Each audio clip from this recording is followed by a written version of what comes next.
Charlie Athanasiou and Jamie Smith. Welcome to chapter 60 of the podcast. And today we are back, just the two of us, and going to talk a lot about,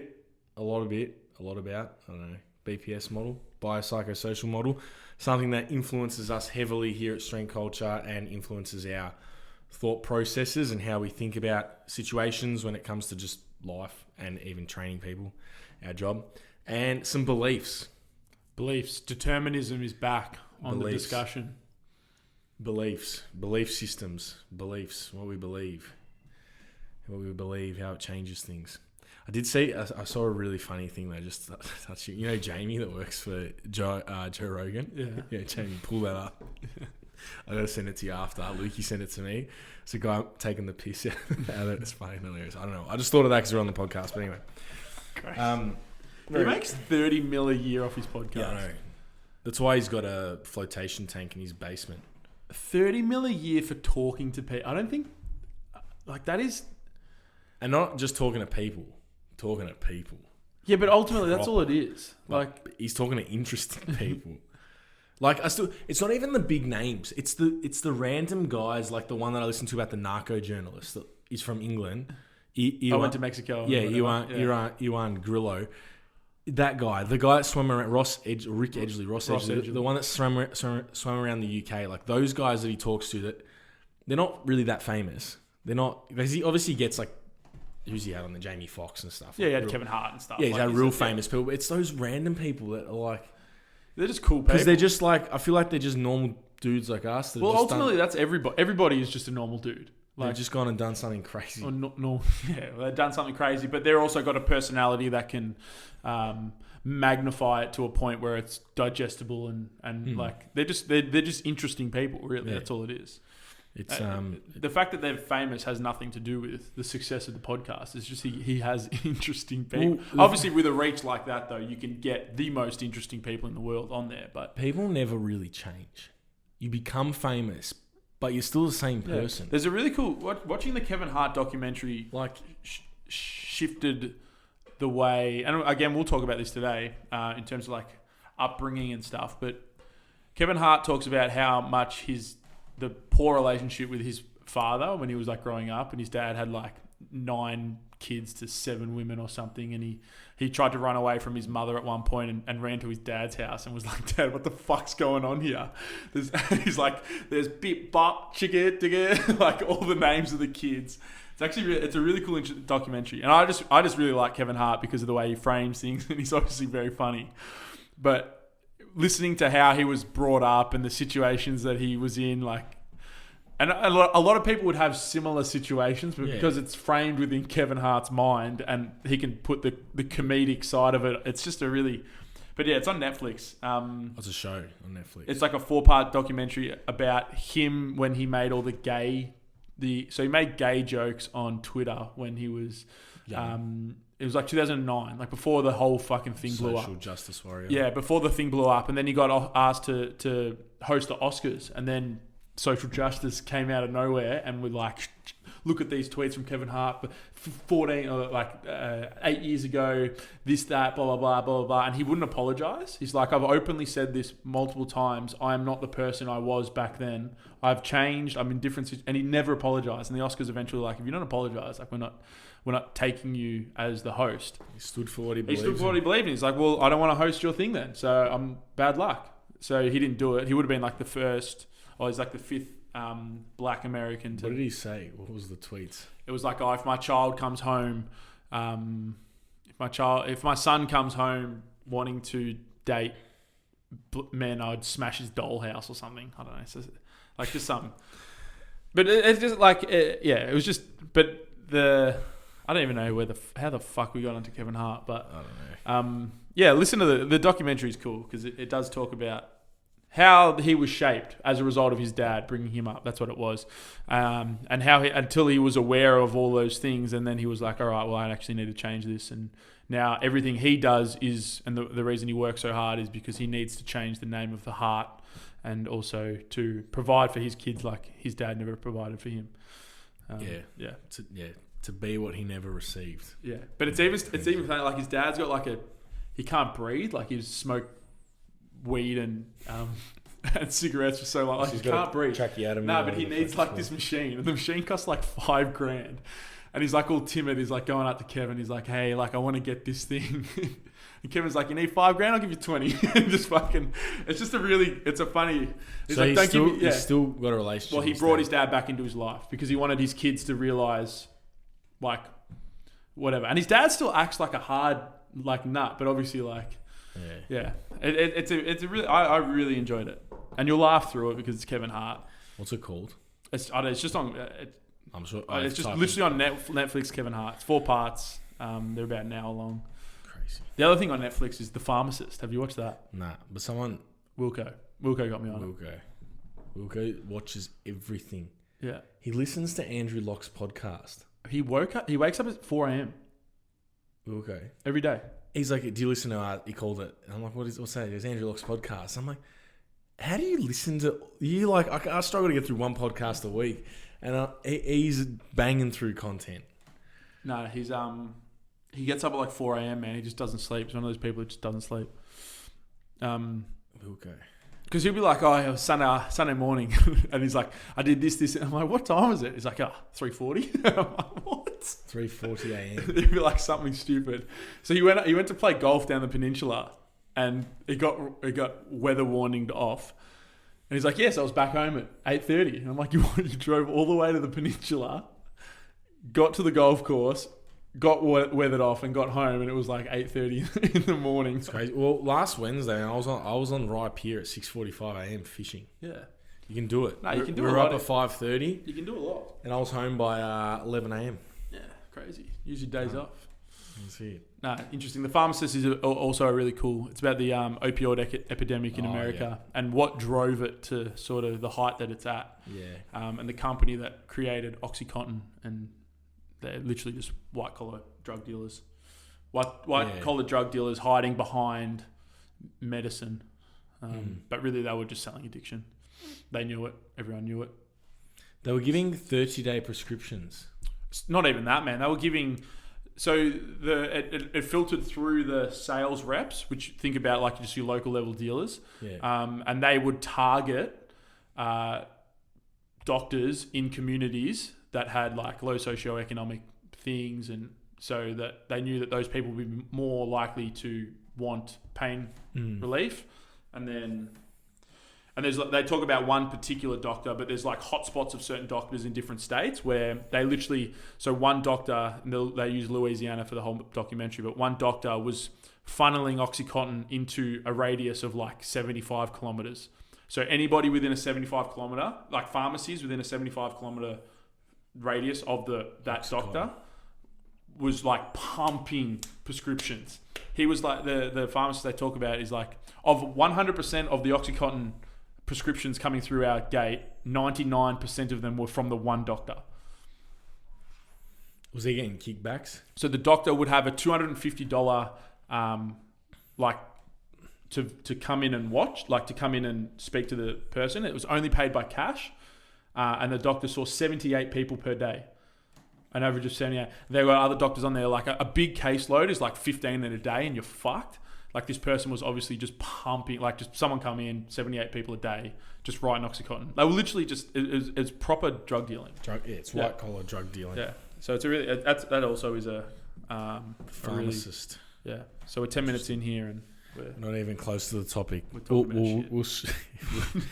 get to the topic. I don't know. People like the shit talk. Yeah. That's right. Yeah, the last couple episodes have been really popular, so thank you very much to everybody that's been... people like the shit talk dribbled in with some actual content. So we're going to try and... So we'll get to the actual content, which is the BPS model. But you probably know this better than I do, I feel, because you did your talk at the Powerlifting Summit on... Yeah, it's something I read learning a lot of in the last probably 2 years. What was that paper? The injury? An inactive approach to pain. Yeah, I read the BPS approach. So it's the biopsychosocial model, so obviously biological, psychological, and sociological factors affect an individual. Everything. But this is the thing. So this is part of our first week of the mentorship for a reason. And I've actually started making this because the first 2 weeks of the mentorship is new content for us. After that, the 10 weeks is just that typical thing. So I'm really like putting a lot of energy into these first 2 weeks because it's not something that we've formalized in terms of our education. It's definitely stuff that we talk a lot about in our seminars and stuff, but trying to formulate it in a way that it's actually progressive. And one of them is, I've just called it human influence. It's BPS and the human influence, because we need to think about what has influenced not just you as an individual, but us as a human race and the sociological factors that got us to where we're at. Anybody that's read Sapiens, that book goes into it a lot in the second half about how our society has evolved. Because ultimately, and we discussed this in the gym just today, ultimately society is something that is going to evolve alongside us as we evolve. And the physiological evolution may be slower than the sociological evolution, and it may never catch up, and it may become the demise of us as a human race. But the sociological evolution needs to be understood as well as the physiological evolution of the system. So we discuss it in the human influence sort of content. But a lot of it just stems back to awareness being the human quality that is needed to be developed. And this is why we did the RPE podcast last week. So we have that as understanding of why we do believe the RPE system is so much more than just rating your set. And hopefully we are starting to make an impact in not just powerlifting, but strength training in Australia, because there's not a lot of people that really drive the RPE as... Not in Australia anyway. Yeah. So we've decided that we're going to try and become a spearhead for that, because it is a value. It's something that we value very highly, but we also think it's a skill set worth developing because of the self-awareness point of view. And I know you this week just had some discussions with a client here who said that their mood can often affect and impact their RPE scaling or their RPE scoring. And that's just that is an awareness trait that we need to build within these people for them to determine, why am I functioning the way I am today, or why am I experiencing this situation the way I am today? And without an awareness sort of process, you'll never get that. But ultimately, that is what we're discussing. We're discussing what is influencing the human. So it's more than just the physical, for obvious reasons. And this is where the BPS model sort of broke off from mainstream medicine. It was in 1977 from a guy called Engel. And he looked at psychological states, and how the biomedical model of medicine didn't really explain why some people would get better and some people wouldn't, even though they're in the same position with the same intervention. It just wouldn't really. So he started to look at psychological research and start to put the two together, and created this BPS model, which has its criticisms, and I'm sure we'll discuss it. Everything has criticisms. There's a really good quote that not all models, no model is correct, but some are useful. And I think that's a good way to frame anybody that's presenting information to you, that what they're saying is more than likely incorrect, but there's parts to what they're saying that is important to understand and actually use. So this doctor pieced together that there's more than just this biomedical side being a physiological state. There's also your psychological state, and then your sociological influences as well as a human being progressing through life. And as a result of all three of these factors consistently and continually influencing the human, we get a different experience at any one point at time. The most common presentation in regards to our situation as a coach is generally pain. And most people are starting to understand that pain is a little bit more multifactorial than just physiological damage and all that sort of stuff. And we've sent a whole bunch of data out there to our Instagram and stuff discussing that. So have a look through the Instagram, but simply just look up pain does not equal tissue damage on Google, and you'll get a whole bunch of stuff. But that's where most of this unfolds. However, just like RPE, we think here at Strength Culture that the understanding of the BPS model is far more than just pain. You need to understand human influence on the system. Words. Yeah. Words have an influence. Somebody's upbringing has an influence.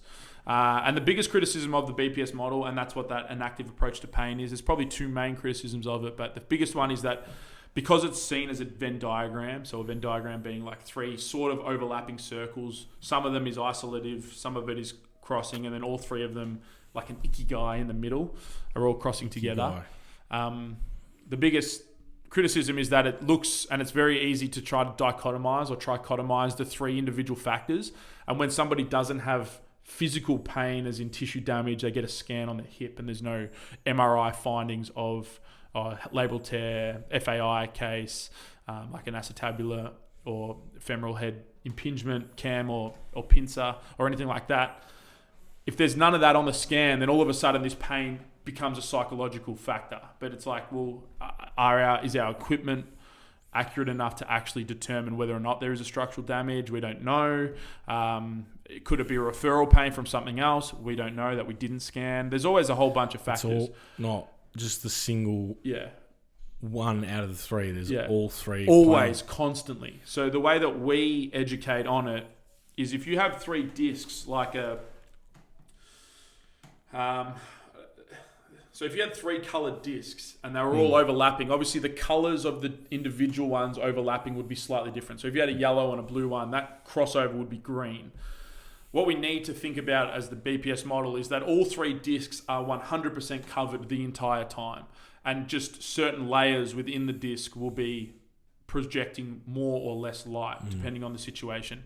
You literally can't remove them from each other. They're all the same disc, but they can have different influence on what you look through the lens as. And that's why we describe it as it is a lens that you need to look through when discussing somebody's experience. So the same thing with RPE, we try to educate our guys on is, don't just look at it from that was hard. It's why was that, when I put this lens on, why was that hard? No, but not even that, like, it felt hard. And I'm like, doesn't matter how did it feel, how many more reps could you have done? Because some days shit feels hard, even when you still had 3 more reps. Yeah. Like, but there. Yeah, definitely. No, 100%. Yeah. Becoming objective in the subjective view of without a doubt, 100%. But looking through the lens of, once you're trying to evaluate, and this goes far beyond training, this is why I think journaling is such a big thing that's growing right now, and this idea of building self-awareness, using the skill set to look through the lens of, why did I feel the way I did? Why did I feel the way I did through that process? Why is this consistently happening? Why do I get anxiety every Thursday? Well, maybe Thursday night you have dinner with your parents, and that has caused you to consistently, all day, every Thursday, get this feeling that builds up within you or whatever. But going through the process of self-analyzing is really, really important. And it is why we drive the RPE model so much, and why the BPS model, being biological, psychological, and sociological factors, can influence anybody at any one point all the time. And a lot of our belief systems are built from that. And from, obviously, aspects that we don't even understand. So, like, from a young age, from... all.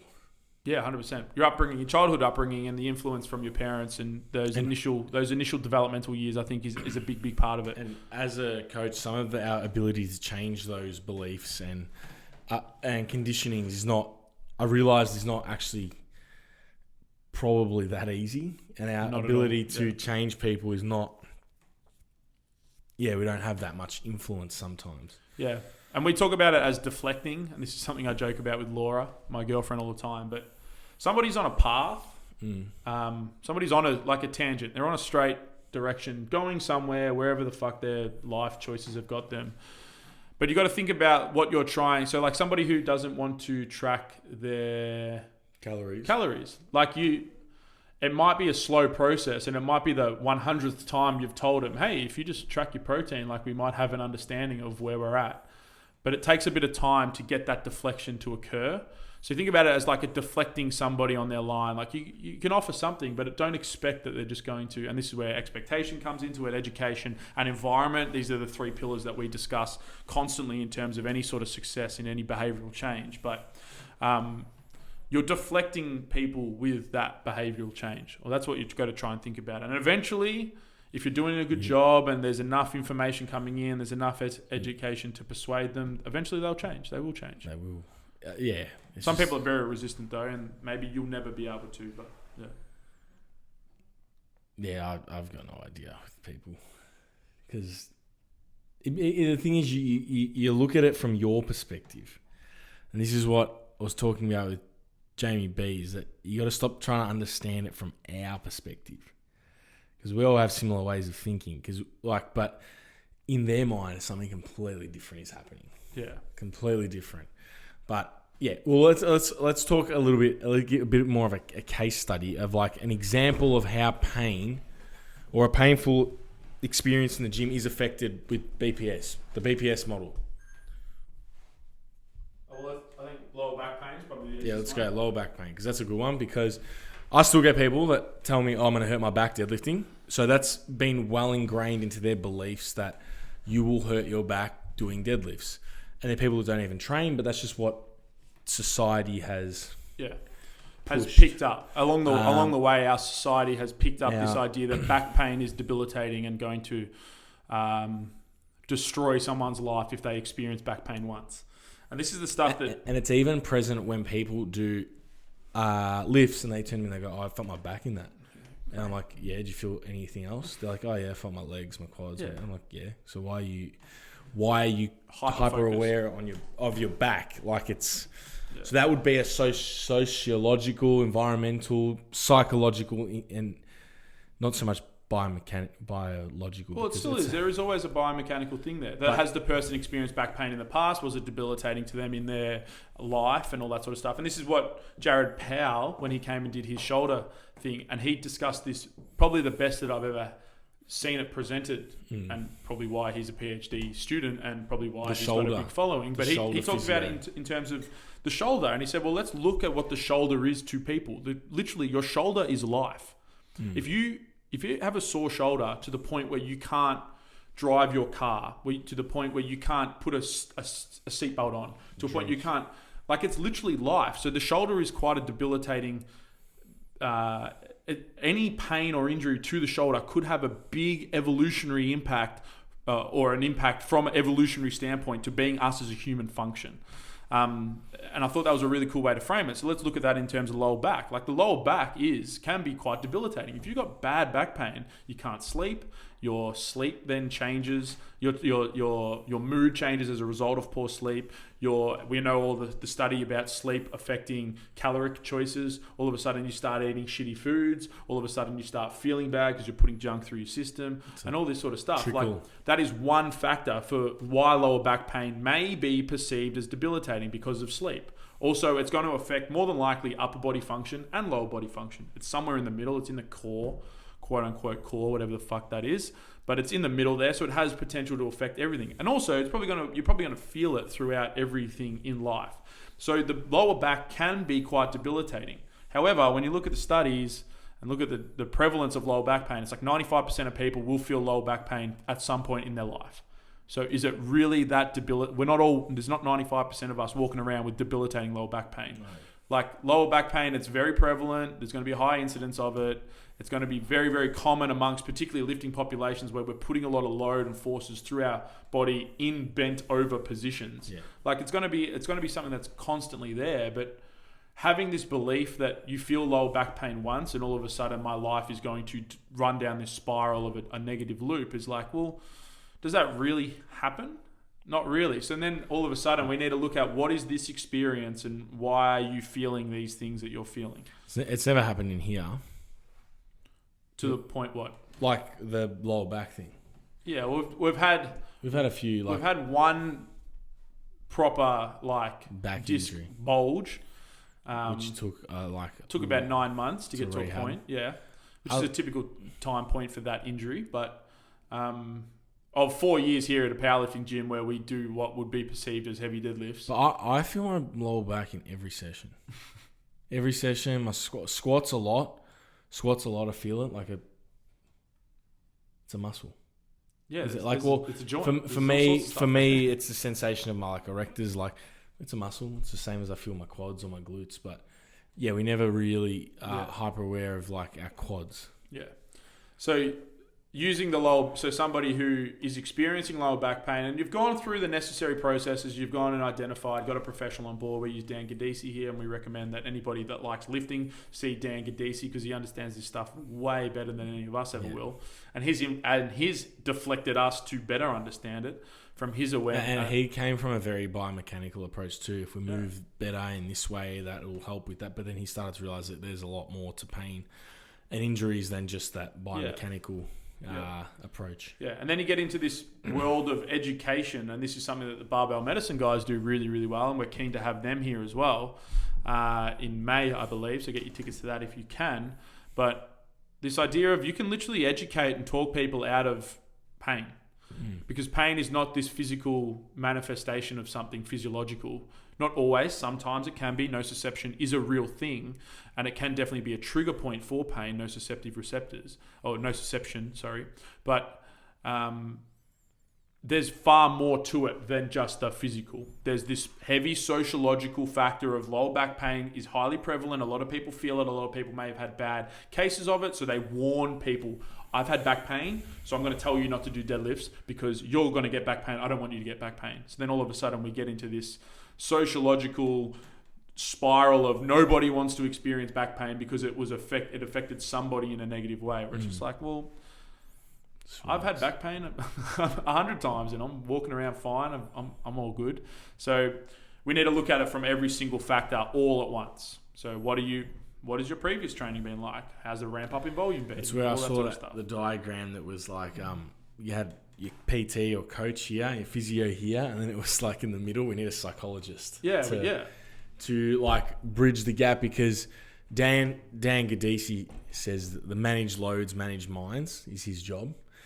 And a big part of it is managing minds, and the same for what we do out there is managing minds of people. So that's where it'd be great to have a psychologist on board sometimes to dive into the parts of the job that we're not really qualified to do. Yeah, we just have no understanding of. And I have no, like, because there could be like, it's like with us, like someone comes in, I get really bad back pumps, or like and you give them a 990 hip lift and a plank, and it's like, oh, that feels crazy. Never felt like that before. Or I'm hitting depth like I've never hit before. Like such a quick little trick, but like a psychologist might just have a way to spin it or frame it that then just changes that person's belief system, really. That's where we get into instantaneously.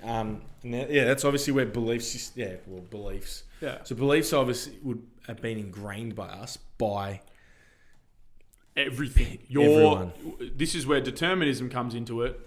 We have again. I swing often between the free will and determinism. I'm, as shitty as it sounds, I'm heavily in the determinism that we don't really have any free choices as human beings, and it's all just a consistent previous retrospective influence that has caused us to be in the position we're in. Yes, we have, I call it soft determinism is the real way to look at it, but yeah, we have choices of like what we eat for breakfast. Do I have bread, cereal, whatever, but how those choices got to our life, we don't have any choice over. And it's actually funny because Jamie B bought us all the 4 Agreements book after Pete's discussion, who's going to be coming a little bit more regularly because of the feedback from that episode.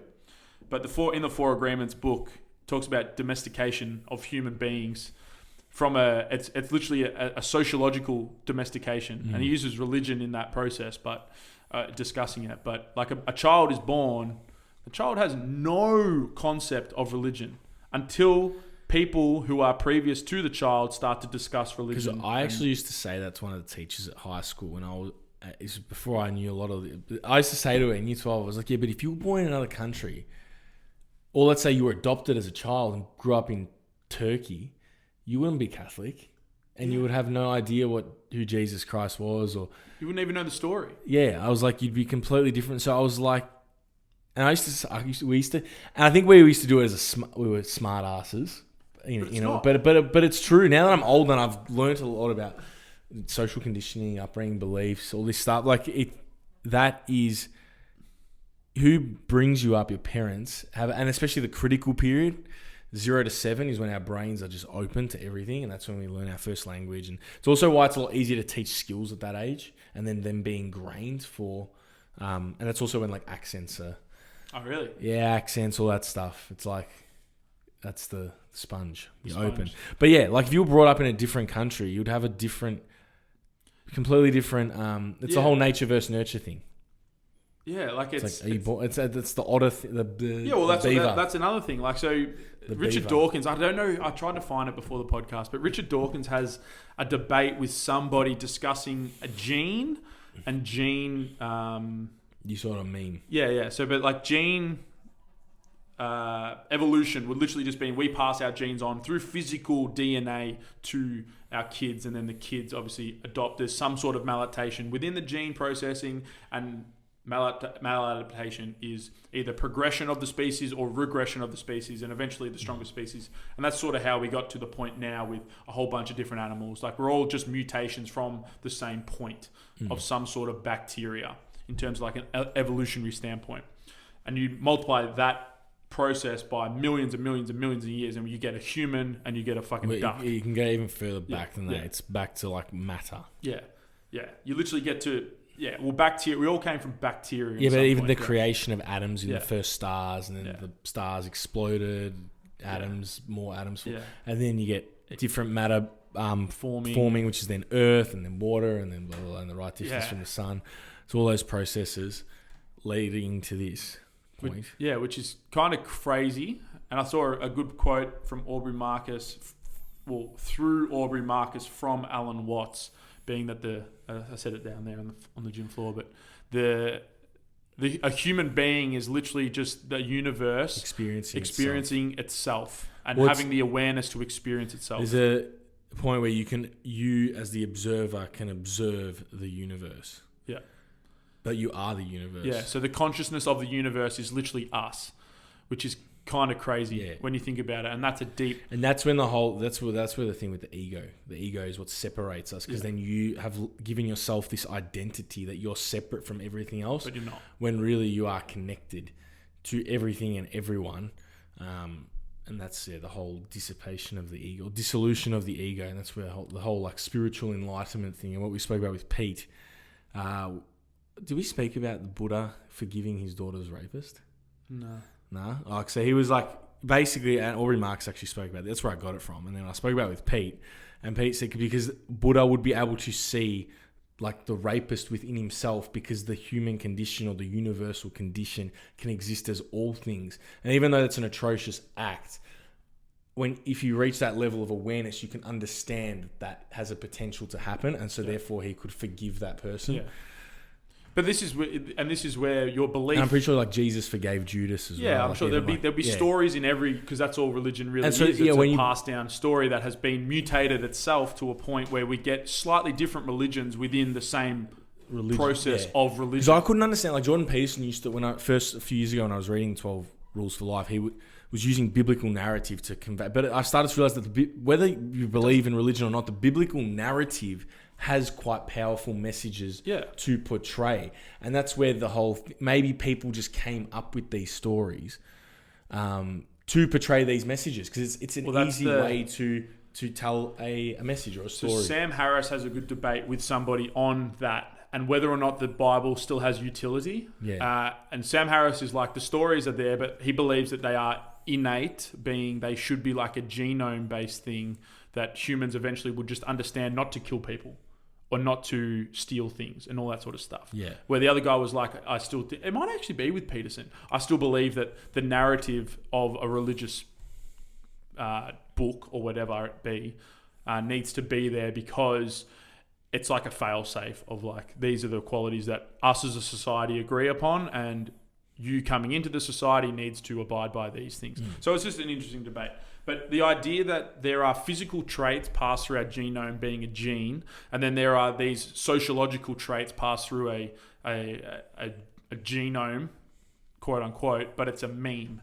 And this is where it's not a meme as in like a passable, but when you actually look up the definition of meme, it makes sense why we call those things that fly around the internet memes. Well, it's like, how much of it is actually genetic or just learnt? Yeah, well, this is it. A meme is an element of a cultural or system of behavior passed from one individual to another through imitation.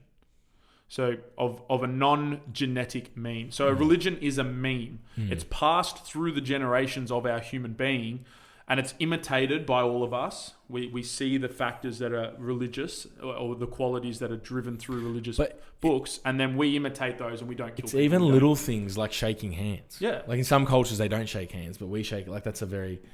Yeah, that's a meme. It's a Australian thing, but it's also like coming from a European... Like Yes. It's a very European thing too. Some like, Europeans, it's kissing. You just Yeah. kiss. Even the guys will kiss. No, when I used to work with the Italians, they used to kiss you hello. Yeah, Like, exactly. It's just a thing. Even the wedding I went to, because Steve's married a French girl, they double kiss.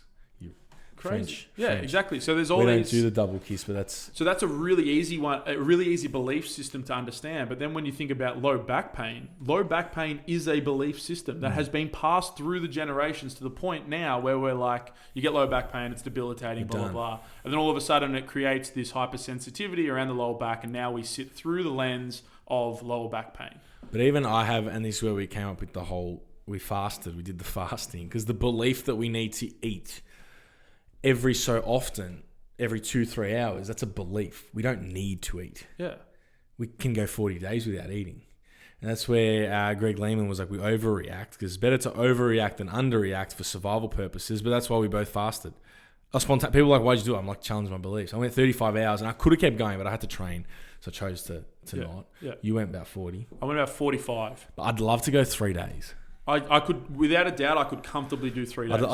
It really wasn't that. As a belief. And even the whole caffeine thing, when I tapered off that for the comp, I realised I didn't actually need it. I enjoy it. Yeah, well, this is the thing. And this I is enjoy where, it. So I think there's... This is where having self-awareness is important, because you need to identify what is just a belief for the sake of it. And the example I always use is coriander. I hate coriander for no fucking reason other than my dad. My whole upbringing was there was always a side bowl of coriander because mum liked it, so mum would put it in her meal, and dad hated it, so dad wouldn't put it in. So mum would leave the coriander out until it got to the table, and I always saw a bowl of coriander, and I love my dad, so I'm like, I'm not gonna fuck coriander. Coriander sucks. If you put 15 herbs in front of me, I couldn't even tell you what coriander tastes like. I would not even know. It's mad. It's mad? Crazy. I love coriander.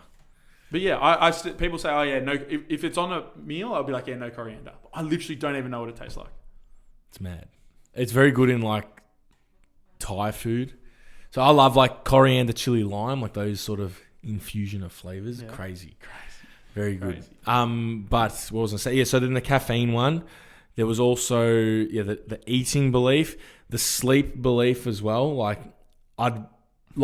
We call it psychosocialing ourselves into believing that because I went to bed an hour later, I'm going to feel shit tomorrow. And that's where people would come into training sessions, and I have it happen here, and I've had clients be like, I've had a long day, I don't think I can perform today. I'm like, hang on. You've lost before you started. Yeah, let's scrap that belief straight away, and let's just see what happens. And they end up having amazing sessions and hitting a weight they didn't think they could hit, and then they thank me after, like, thank you for pushing me to go that. You deflected them, and eventually they're going to have the skill set to say, even though they're coming in tired, they're going to be like, well, I'll just see what happens today. Because I've had some of my best sessions, and I started to realise this on a Saturday when I'd go to bed late on a Friday because we'd be watching the footy. I'd get up early work, and I'd have some of my best deadlift sessions. But I had this belief that I had to sleep for 8 hours, otherwise I wouldn't have a good session. It's like, no, I think the human body's a little bit more robust than that. Yeah. It's a little bit more resilient. It's been made to survive. I think it can have a session off 5 hours of sleep. Do I recommend sleeping 5 hours every night? Probably not. But one night and you have a late night or you sleep poorly, come in, have an open mind, an open perspective to what may happen, and you might actually surprise yourself. And that's Sean Noriega made that post when he was sick. And this is what we were discussing last week in terms of beliefs. Yeah, well, and I love Gary Vee for a number of reasons, but the biggest thing that I've picked up from Gary Vee is he talks about the best quality in a human is self-awareness.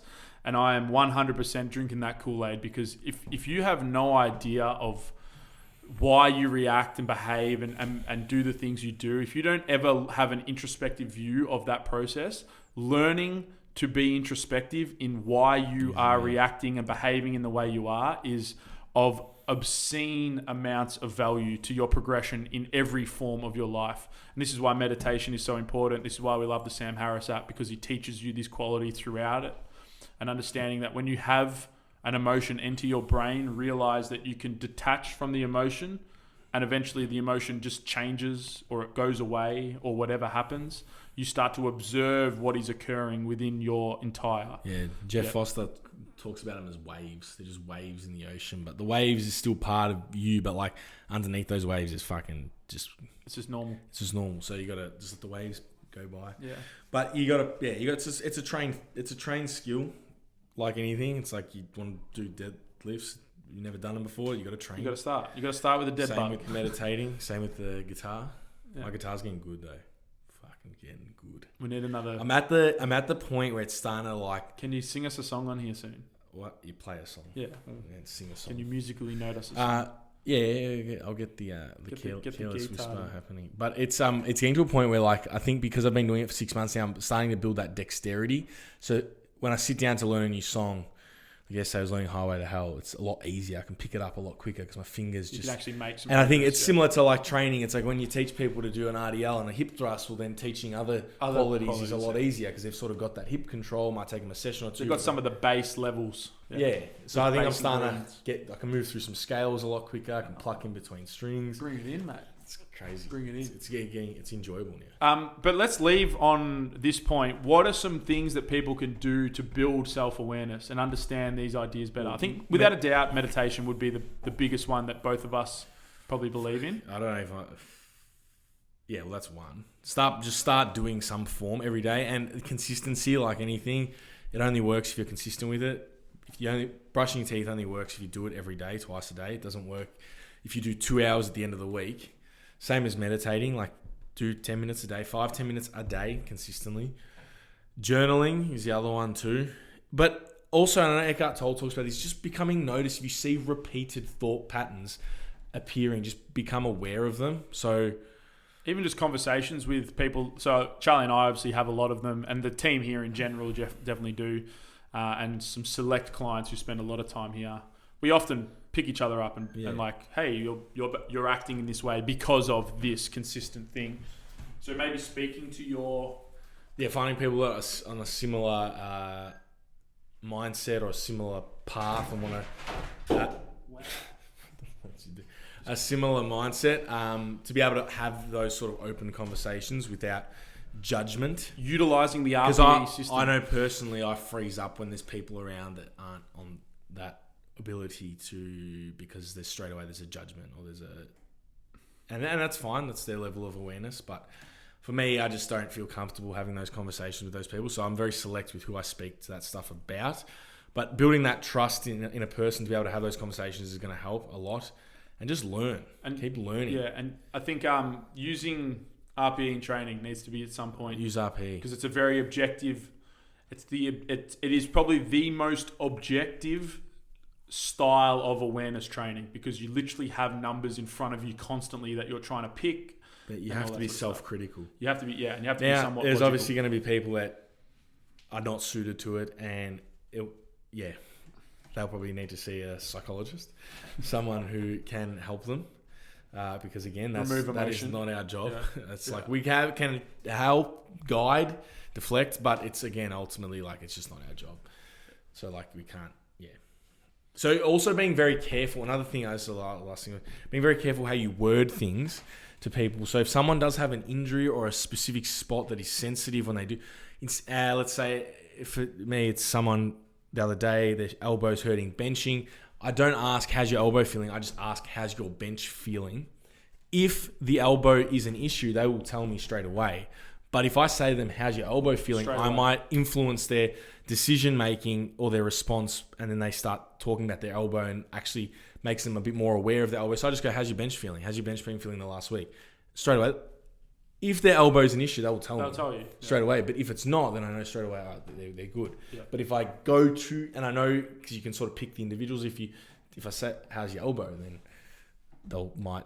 All of a sudden it catastrophizes into a point where you're pulling 17 sets of bench press out of the block. And so just being how you word things, that was a bit random, but it had play. There's a whole bunch of stuff. But I think the big rocks would be some form of meditative practice. We recommend the Sam Harris app. The Headspace one is good, but then also there's a whole bunch on YouTube, just guided meditations. I think using RPE within your training, because obviously the people listening to this are training, so having some awareness of being objective with what is occurring with training and the emotions surrounding that.